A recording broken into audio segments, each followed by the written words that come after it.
बिहार में सर्वे का काम शुरू हो गया है, लेकिन कई तरह की भ्रांतियों की वजह से समाज में कॉन्फ्लिक्ट की स्थिति हो गई है। सर्वे है क्या? सर्वे के फायदे क्या हैं?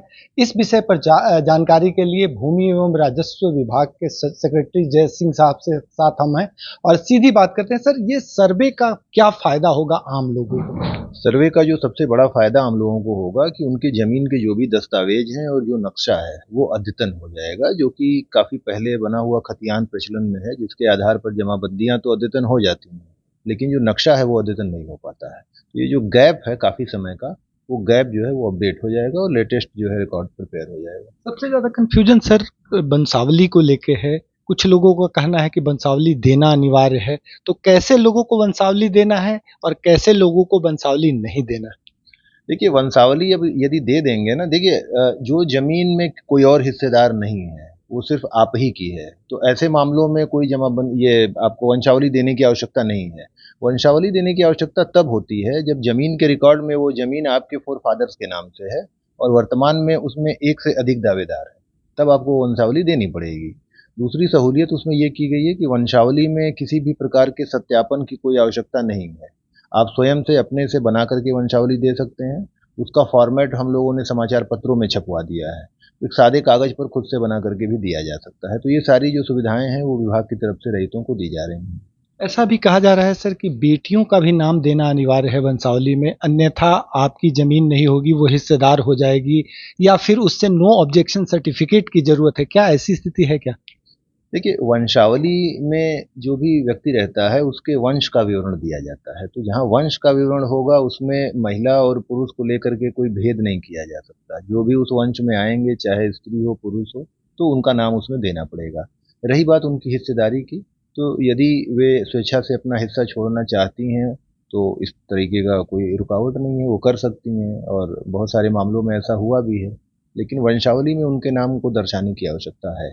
सर, एक दो जगह कुछ ऐसे मामले आए हैं कि दो भाई दो बहन, दोनों भाई में बंटवारा हो जाने के बाद जो सर्वे का काम शुरू हुआ है, बहन सामने आ गई और बहन सामने आ जाने की वजह से जो बंटवारा है वो टूट गया और अब सर्वे में कई तरह की तकनीकी दिक्कत आ रही है। तो ऐसी स्थिति में जो सिस्टर अचानक से इंटर कर रही है, तो क्या उससे नो ऑब्जेक्शन सर्टिफिकेट की जरूरत है कि भाई हम आपके हिस्सेदार नहीं हैं, तो फिर सर्वे में उसका नाम जुड़ जाएगा?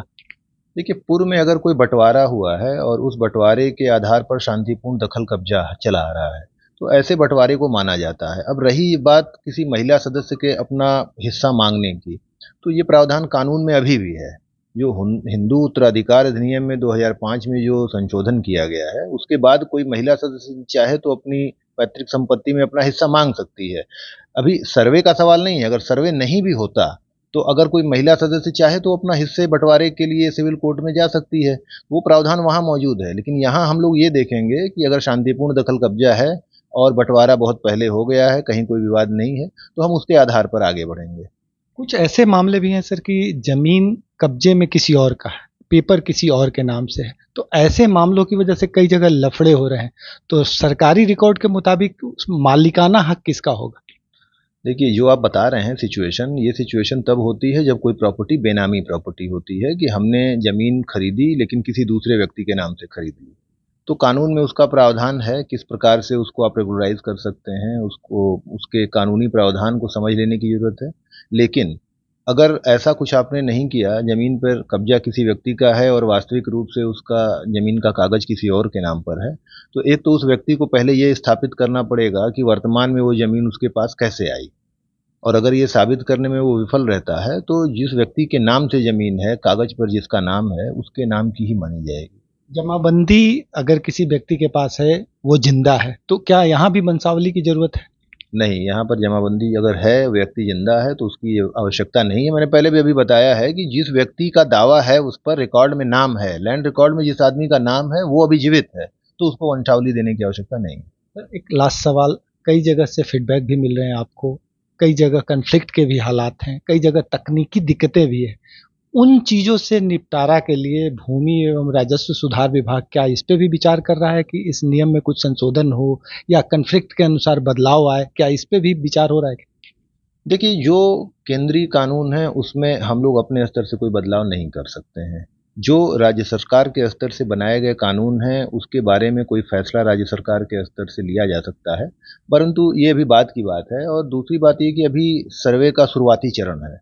अभी सिर्फ कागज़ात इकट्ठे किए जा रहे हैं, उसके आधार पर किसी प्रकार के निष्कर्ष पर नहीं पहुँचा गया है। तो वर्तमान में जो कागज़ात इकट्ठे हो रहे हैं, उससे जो परिस्थितियाँ उभर कर आएँगी, लोगों का जो फीडबैक आएगा, वो सरकार को बताया जाएगा, तो फिर सरकार जो है उस पर एक उचित निर्णय लेगी। भूमि राजस्व सुधार विभाग के सचिव जय सिंह ने साफ साफ तकनीकी पहलू को समझाया। यदि आप सर्वे को लेकर भयभीत हैं या कन्फ्लिक्ट के हालात में हैं, किसी से तकरार करने को लेकर तैयार हैं, तो आप इसके तकनीकी पहलू को समझें, ताकि आपके मन में कोई सवाल हो उसे जाने समझे या कानून के जानकारों से अपनी राय लें, ताकि स्थिति सामान्य हो सके और सर्वे का काम सुचारू रूप से चल सके। सहयोगी कैमरामैन राकेश के साथ भारत एक्सप्रेस के लिए पटना से आशुतोष कुमार।